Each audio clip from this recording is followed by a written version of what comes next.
Hey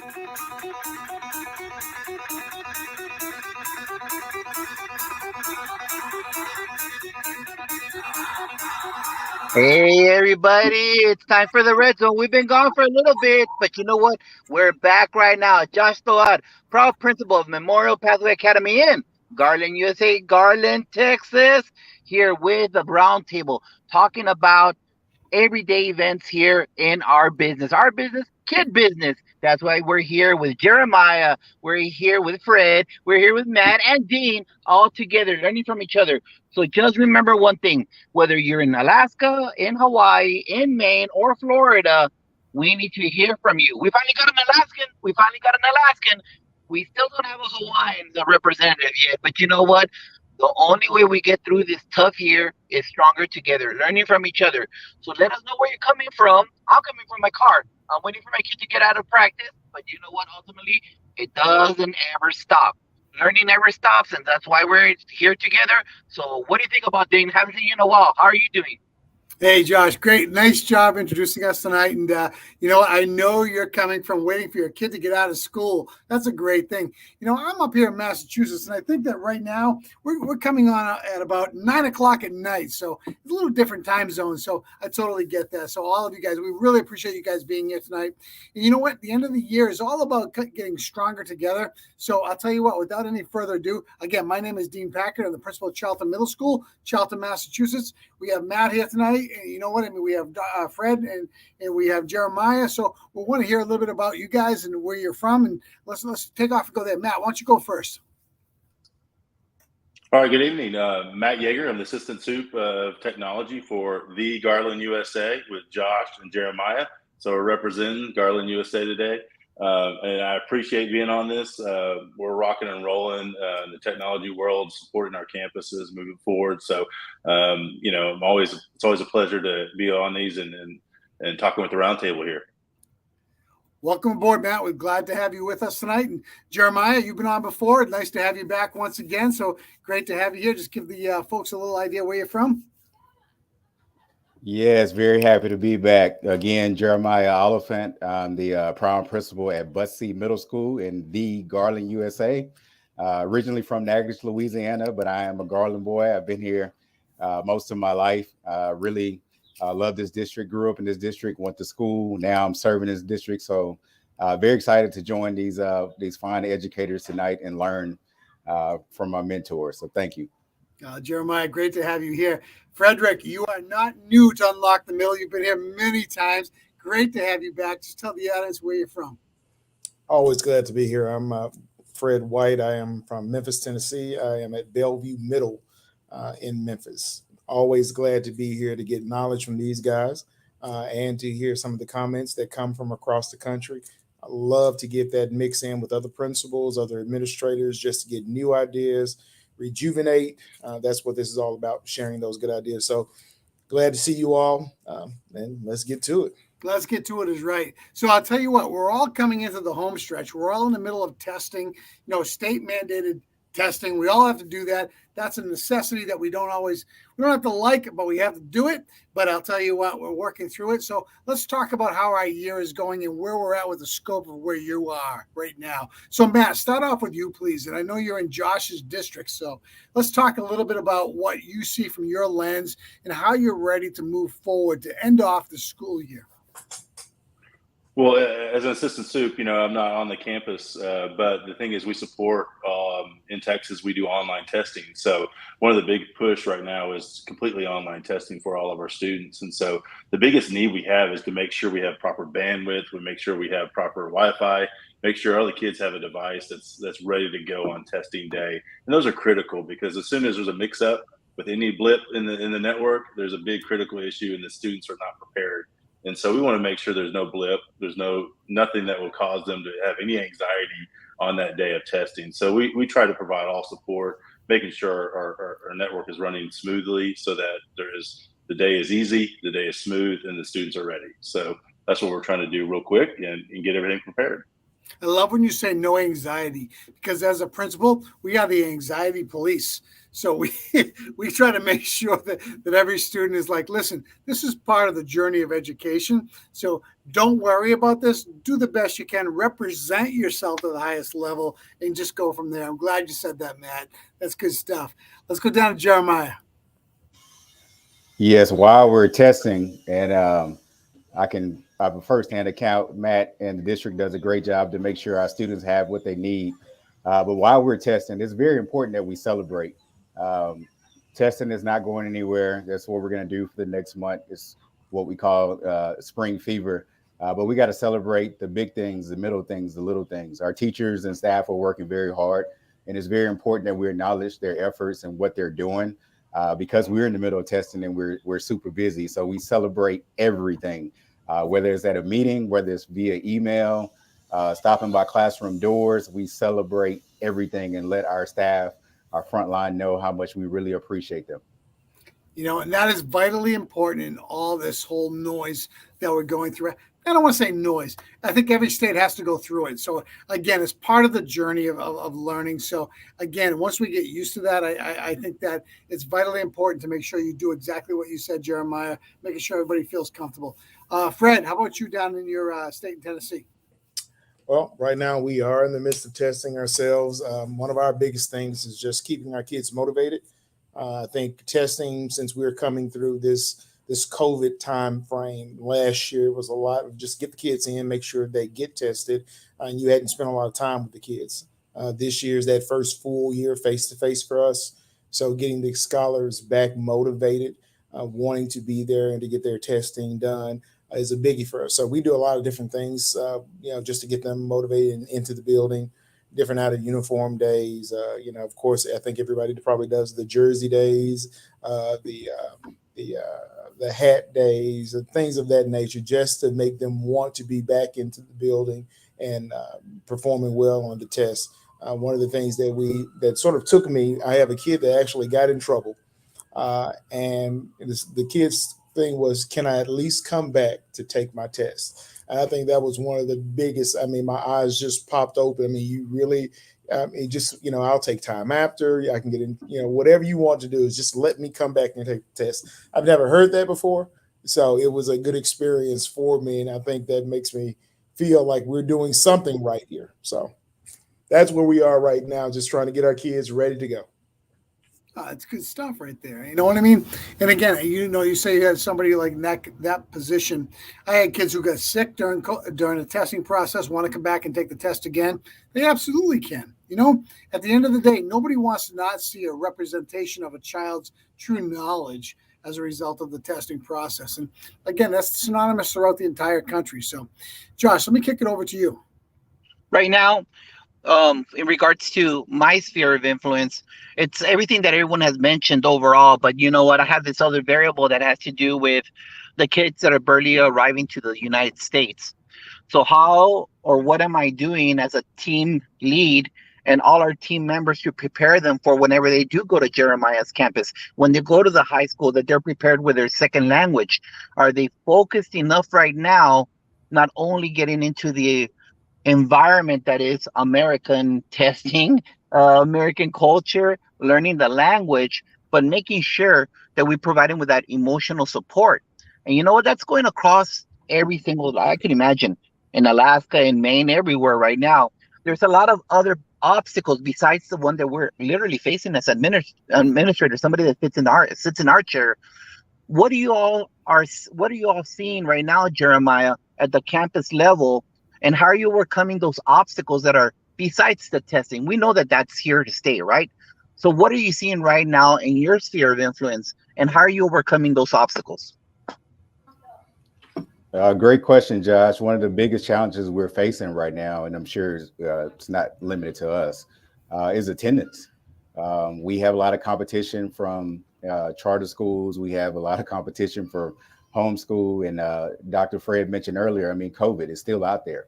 And so a lot of our parents are still trying to decide if school is the best place for them. So we're having to take creative measures to ensure that our students are coming to school. We're using the special days, whether it's hat day, free dress, and things of that nature. But it's very important that we partner with the community and let them know that school is the safest place for them. And the way we let them know that school is the safest place is by showing them data and help them to understand that, our district is very transparent. We share our COVID numbers. We also contact trace, and most of our contact tracing is from outside of the school as it relates to COVID. And so parents need to understand that school at most time is the most important, the safest place, I should say. And so attendance has been the biggest challenge, and we're using creative measures to keep our kids on campus and let them know that we welcome them and we want them on campus, and we need them and we appreciate them. Fred, what are you seeing? I think one of our biggest challenges right now is pacing as it relates to returning or getting to a new norm. You have a lot of people that, even when it comes to promotion ceremonies or gatherings, hey, we want to be in your building, yeah, we know we don't have to wear a mask, how can we do this? So trying to make sure that your staff and kids still remain safe, even though COVID has, the numbers have gone down, but, this thing is still there. So how do you create that new norm, knowing that we'll never go fully back to the old norm of everybody, having, 300 kids graduate or be promoted and having, as many family members as you want come to that celebration in that one space and being nervous about that. I've had parents to say, hey, we want to get back to the way things were.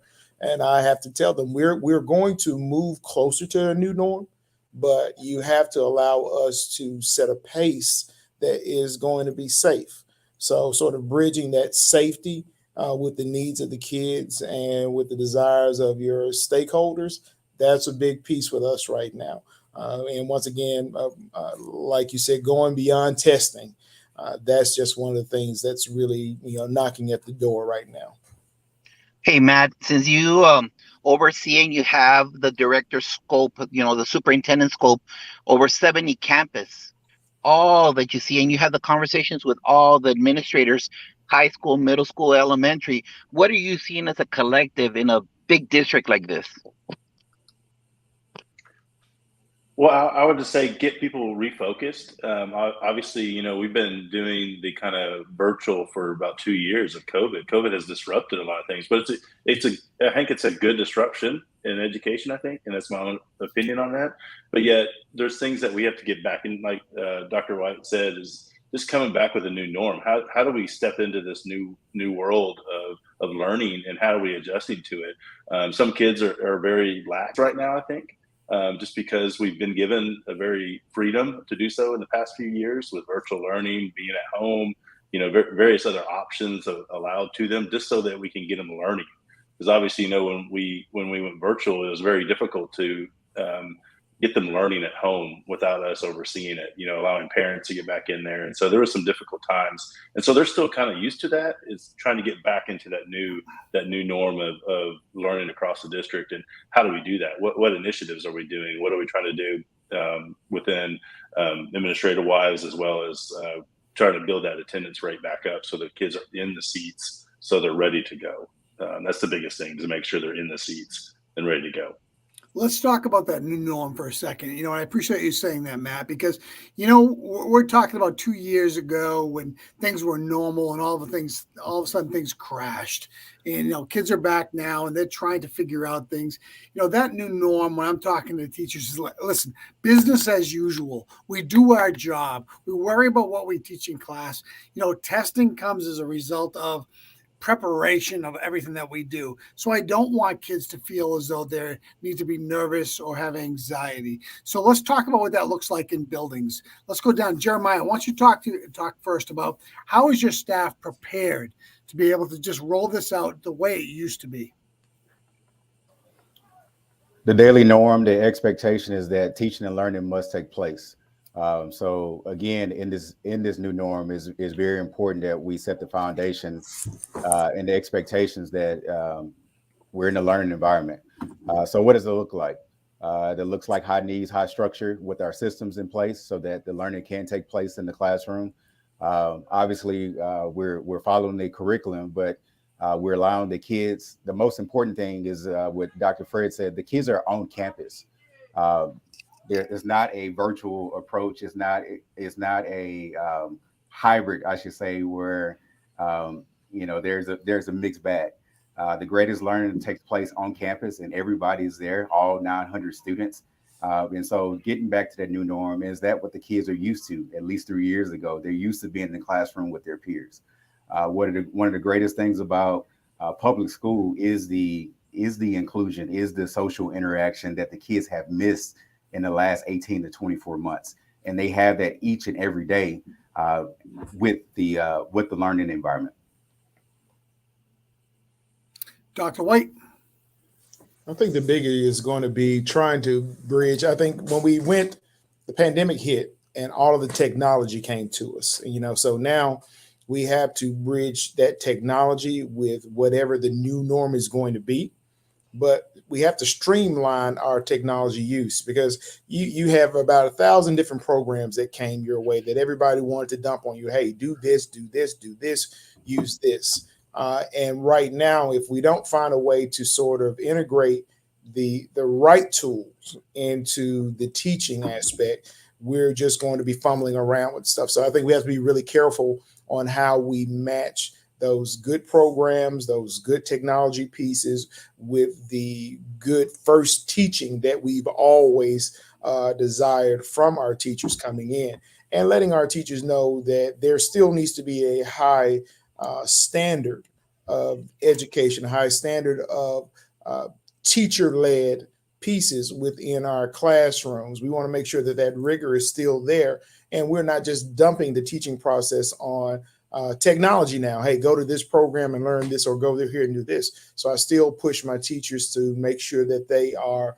giving that firsthand information to scholars, that they are looking at those standards, that they're going back and seeing where that bridge or that gap or misunderstanding came from. How are you zeroing in on the kids? Who needs what? So once again, just looking at the technology and making sure that we still have high standards of teaching going on in our buildings, getting them in there, but making sure what they're receiving is still quality teaching.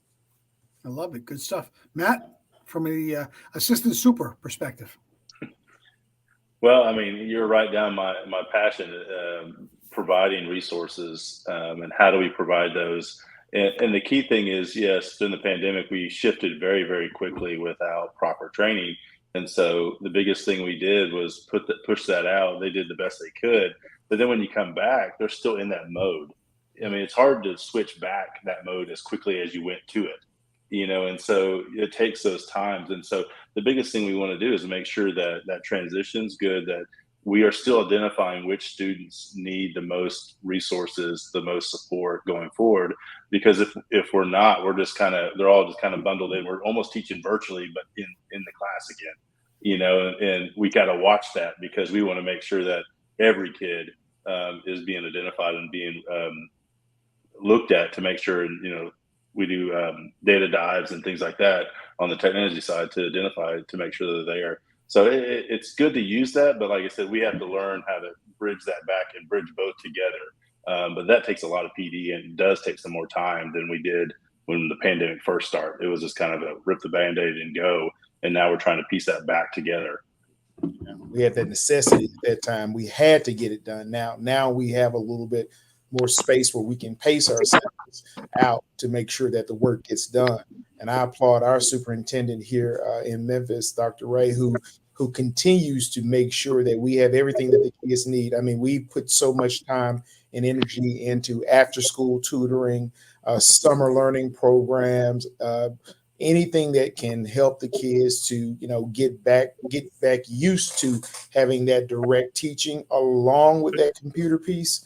That's going to be big for us. So I'm glad you said that, Dr. White, because in our district, we have a setup right now, or in February break and April break, we had a week long of math interventions where we help kids understand and try to close gaps a little bit. We had some money through grants that were available to us, and it was a really good thing for kids. And we probably had 200 or 300 kids take advantage of that for 4 days during the vacation week. You don't find that often. So again, as much as people want to say that we have some gaps that happened during COVID, we do. We're not going to lie to that, but at the end of the day, we're going to provide everything we can as a public school to be able to provide the help and the assistance for kids to close those gaps a little bit. So thank you so much, Josh. So now, thinking about the different areas that we've talked about today, yesterday we had a half day early release in regards to professional development, and one of the most crucial pieces are team members in the classroom. So what we focus on at our home was about SEL, but for the adults, because we need to make sure that the coaches in each classroom are ready to go to ensure that bell to bell instruction, as was mentioned, those ongoing technology tools that we've provided them for the last 2 years. What are you seeing from the team members in your classrooms, in your coaches in your classroom, in regards to providing them with that support, Fred? So I think we have it set up now where we have our lead teachers or our ILT team members, and we have that collaborative planning time for our teachers. So one of the things that we try to ensure is that our teachers, when they collaborate or when they get together and talk about those best teaching practice or what's needed in the classroom, as far as the curriculum goes, academics go, but not only that, what trends they see with the kids. And what we then do is come back together as a team and start talking about where are we putting our money. That's our Title I money. That is our intellectual property. Where are we putting our push to? What are we, putting that muscle into what's needed? So we want to make sure that if our teachers come to us and they say, hey, look, I need support with PD as far as classroom management. I need support with learning this new technology. I need support with just some of the teaching standards or understanding that, then making sure you have an admin team that is ready to jump in and try to assist. And I know none of us on this on here are perfect.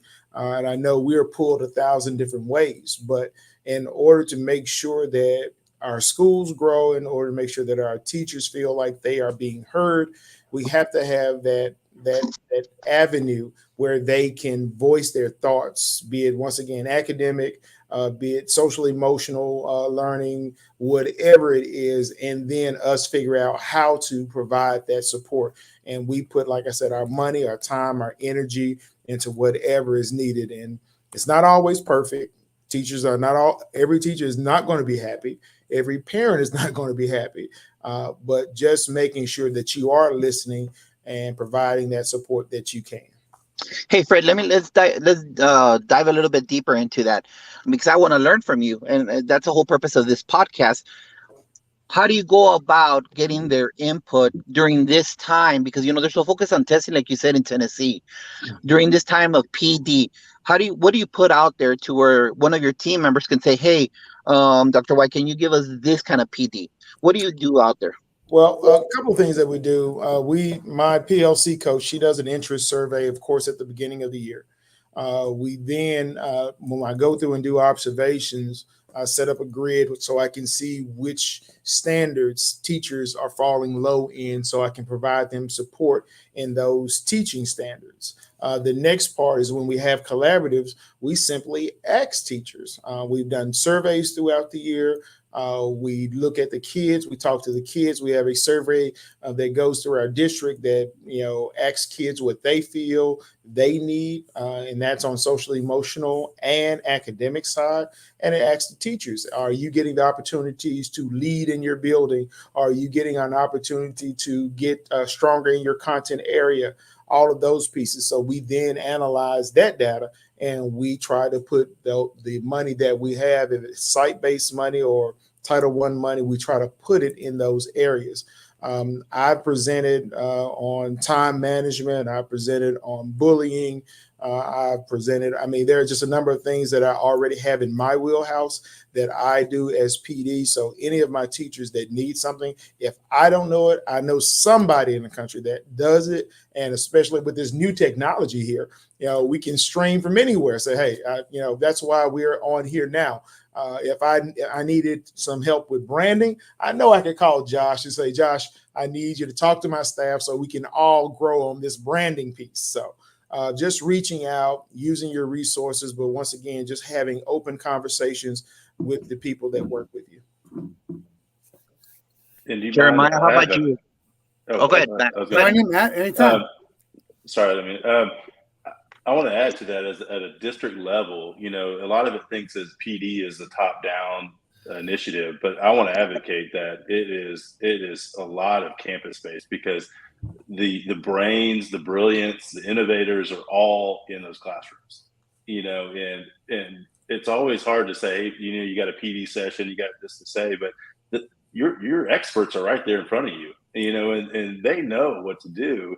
They know how to do it best. And we like to hear from that, because they're the ones that teach us what we should be doing a lot of times. And they have that, and they have that bridge between all their peers. So that's the best way to learn, is to say, hey, my peer down the hall knows how to do this well. How can they support me in my classroom, instead of waiting for a district down PD to come in that is more rubric based, roughly, and then that's what we encourage. We encourage people to step out and innovate, and then support their classrooms, support their peers, support their groups, their the English department, whatever in your classroom, to do that stuff. How do you do this best? Let us know how we do that best. Like I said, in my role as a technology leader, I like to provide the tools, but I don't like to tell you how all the tools work. It's like when you give a kid a device, you step back and say, you're awesome, and that's it. They learn it. The goal is to provide those, step back and let them learn it, and they can tell you how it's going to be used the best. Sorry for jumping in there. No, that's good. No, that's the whole purpose of this. Yeah. We're good. Jeremiah, how about SEO, your team members, and how do you give them support for their PD? To build capacity in the building and give ownership, you have to give everyone a voice. You guys mentioned the teachers. They're our front line. They're our greatest asset, and it's important that the teachers have say in what's going on in the building. We have 4 administrators on my campus, and we have approximately 60 teachers, and we often tell them how much we appreciate them and let them know that the teacher makes the greatest impact in a building. They're with the student for at least 45 minutes, or in some cases, an hour and a half each day. We see the students, in the cafeteria, in the gym during passing periods, but they're not with us for 45 minutes to an hour and a half. The teacher is going to make the biggest impact. So specifically for SEL, you mentioned you guys had a SEL session yesterday for your in-service. We kicked off the year with SEL because it's important that our teachers are right. They're in the right frame of mind to receive our kids. The hearts and minds of teachers have to be right, of staff members have to be right before we teach the youth. And so we started the year with SEL, and we have been doing ongoing sessions because, again, we're in trying times. But with that being said, we're also in rewarding times as well. And so with what we've been going through for the last 2 years, the rewards is so much greater. And it's all because of the teachers and the leaders that we're building inside of the building. So SEL is very important to start, with the teachers and extend that to our students. Anything more there, Matt, you'd like to add from the big picture when you have conversations? Like I said, you have over 70 principals you deal with one way or the other. And then we had a whole half-day PD yesterday. What do you absorb from those conversations from campus administrators through this whole year, from kids coming in, not coming in, all the way to right now in April? What have you heard? What's some feedback? Not only that, the feedback from all the 70+ administrators, but what about the roundtable? What about the upper level of central office? First of all, before Matt begins, 70 administrators. my mind is spinning, okay? Because we have 7 in our district, okay, that our superintendent and assistant superintendent has to deal with. So if you have 70, I'm going to step back and just listen to you, because please enlighten me. Well, it's just scope. I say just scope, but yeah, we have 72. So I'm adding 2 more Oh, to Josh's number. gosh. So we have 72 administrators. 8 high schools, well, 7 high schools in a CTC center that has a director principal associated with that. But a lot of it is everyone wants answers. I mean, a lot of things is there's not really a right answer for all these things. I wish there was a blueprint. I had a book. Then we'll be all smart and we can just roll around with the book to say, here's what you need to do in this situation, and we have bad attendance, we have low attendance, here's what you do. I would love to have that opportunity to do that. But the thing is, that's why we have these conversations, because one person may be doing it right and one person may be seeking for answers, and that's the key thing. And one of the biggest things is, on impact, is collaboration. I mean, I think in Garland, we do a lot of intercollaboration between principals. We have a lot of competition in sports and fine arts and things like that. But as we start talking, I think the key is, like I said, they know what they need and they inform us of what they want. And then as a strategic person in the district, we look for how can we fund this, what personnel are available to support that. Is it fundable? What systems do we need to support those decisions? How can we best support that? What data do they need? How do we provide that to them? Is it accurate? Those are a lot of questions we have to go through just to support at least one. But we try to do it. If one's asking the question, most likely they're all going to ask the question. And so we try to scope that out as saying, here's how we can push that across all principals and all the district to support. Here's how we can solve that answer.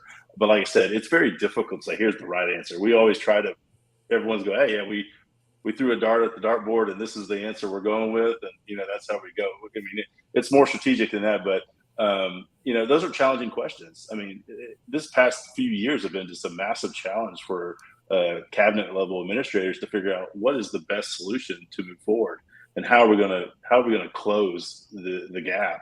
And how do we prepare our students to achieve their highest they can achieve in this difficult time? We have to stop talking about that because we got to move forward to this kind of thing. But, those are just a lot of different things. But like I said, I don't have all the answers. We're all going to go up there. We don't have all the answers. So it's always good to open up dialogue. They all know they can contact me and we can all have a discussion at any point to go over any difficulties or any decisions they need support on.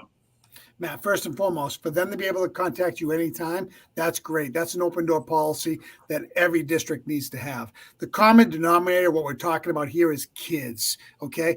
I love teachers. Teachers make and break us in our schools. There's no doubt about that. But the common denominator is kids. Let's talk about kids for a second. What are we doing to ensure our kids are ready to represent themselves at the highest level? Let's go down to Jeremiah first. First things first, the greatest indicator of success is opportunity.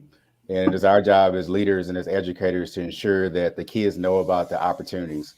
I serve at a middle school and, obviously our 8th graders were transitioned to high school. And it's important for them to know their options in high school prior to them getting there. Because oftentimes coming from the high school, they're not aware of the options that are readily available to them in high school. So they're kind of behind the 8 ball, if you will. So we talk about the different high school credit courses they can get. And of course that starts in middle school. They can take an algebra, they can take a biology, they can take, once they get to high school, they can do dual credit, they can do advanced placement courses. And it's important that these kids understand that they know they have these opportunities. And my district does an amazing thing. It pays for all of our kids to take the PSAT as well as the ASAT. So there's no reason for a kid not to be set up for success. But again, it's important that we promote not just it's important that we not just promote what's going inside our walls, but what lies ahead. And that's our job. Awesome. Great. Fred? I think one of the things that our district has done, and then I'll come to what we're doing here at the school, is now we are putting our advanced courses so that kids are automatically enrolled in those courses if they meet the qualifications. I've gone to a lot of districts where you have, those within a district, you have the magnet schools, the optional schools, or whatever. And, in order to take those advanced courses, those honors courses, you have to be at certain schools. Now they have it so that all of our schools have honors courses. All of our middle and high schools have those honors courses. What we're doing at our school, the fraternity that I associate with, we have a program called Go to High School, Go to College. And what we've done is I've had some of the college young men to come in and also speak and motivate my scholars here so they can see that it's not just high school that I want them to go to. I want them to be prepared for college. I want them to see, the end in mind. I want them to see high school as just part of their journey to get to college and graduate college. I've had to change a lot of terminology with some of my parents. My parents still believed in middle school graduation, and I don't. I just don't. I believe it's promotion. I've worked at schools where, they would get happy and just say, my baby is great. No, this is just one step. And I need you to make sure your child acknowledges that this is just one step, that you'll see them graduate from high school, that you'll be there when they graduate from college, that you're pushing them. So we do that in our school, but we also make sure that we have conversations with our scholars. We, pull our young men in and we sit down, and the men in the building have those conversations and tell them, how to set goals. We've talked about being a dream chaser and setting up who you want to be 10 years down the road. What do you need to put in place right now in order to be that person 10 years down the road? So there's just a lot of components that we try to put in to motivate kids. Those are just a few. Matt? Well, I would say a district level view would be, at least my role is to provide the resources to the teachers to then be able to support the students at their best. And that's the thing. And we just recently spent $10 million to give every single teacher, counselor, librarian, nurse on the campus a brand new high-end laptop, 2-in-1 flip over Lenovo with dual monitors, two big 27-inch monitors, docking stations to support and to be able to reach every kid where they're at. And so they're not just in their office. They can walk around with that, be mobile. They could go wherever they need to go to and be able to use the resources on their device to support instruction and support the students at every campus. And so that's a big deal. And that's why the administrators didn't get it, but we focus really on the teachers to support them, and having those resources is critical to, especially SEL, bridge that the high end where they feel valued, they feel appreciated, so that they can then turn around and have that same energy back. Because I know everyone's just barely rolling on energy these days. Have that next energy back to support all their kids in their classroom. So we want to do everything we can to support the staff so that they can support their students at the campus level. So can I teach remotely so I can get my computer? That's all I want to know. I feel all you guys, and at the school that I work with my fabulous Jaguars, it's just keep motivating the kids right now, because part of the program that I support as a team member there is graduating kids that are at risk. And right now at the end, you hear all the things that are going on at the comprehensive high schools, and a lot of the students are still catching up on their online classes so they could graduate. So for us, it's just making sure that we keep on showing them the light. So every time one of the students graduates at the school that I work at, a kid could graduate at 9:01 or at 11:33, and we just stop the show. The whole school stops and we play like 45 seconds of the graduation song, and we say, "Congratulations, student X. You are now a proud graduate. The journey that began in preschool, the journey that began at Head Start, ended today at MPA." And so it's one of those things that you got to keep on showing them the fire, because you know what? It's there. Just exactly like Fred said, not right now, but that fire needs to go on 10 years down the road. What are we doing to make sure that you're long-term successful member of our community that you provide back, give for, be that go-to person. So it's one of those things that we always are encouraging our kids to, making sure that they end the year strong with that walk that takes what, 20 seconds from one side of the stage to the other side of the stage. It's 13 years, 12 years of success. It's a beautiful thing being at middle school, seeing them graduate at the high school level, and the journey began in pre-K. So it's just for us, it's just a whole motivation aspect. So as we close off the show right now, guys, at the Red Zone, hey, Jeremiah, any motivational words out there for your peers in middle school and elementary, high school? Any words for everybody out there? Thank you. So what we often talk to the students about is about having that grit, having that perseverance. Many of my students, we're in a high socioeconomic community, and they're going through things, but they come to school every day with a smile. They know they're going to be loved there. They know they're going to be supported. They also know that they're going to be challenged, and they're going to be better than when they arrived at our school. And so if I can extend any advice, any words to our youth out there, just keep going. It's about the journey. It's not necessarily about the destination. You're going to learn by moving forward. You're going to learn by trying. You're going to learn by taking a challenge and not worrying about it. Just look forward and do your very best. You got support along the way. It takes a village. Nice. Fred? I'll just keep saying, just make sure that we are creating dream chasers in our schools. Make sure that we are supporting those people that are on the ground, those teachers that are doing all of that heavy lifting, and know that as principals, any administrators that are watching this, or any administrators that hear this, just know that our job is to provide a place where kids can learn, provide a place where teachers can teach, and make sure that you bring your family and, as you said, your village together. Awesome. Matt, big picture, top.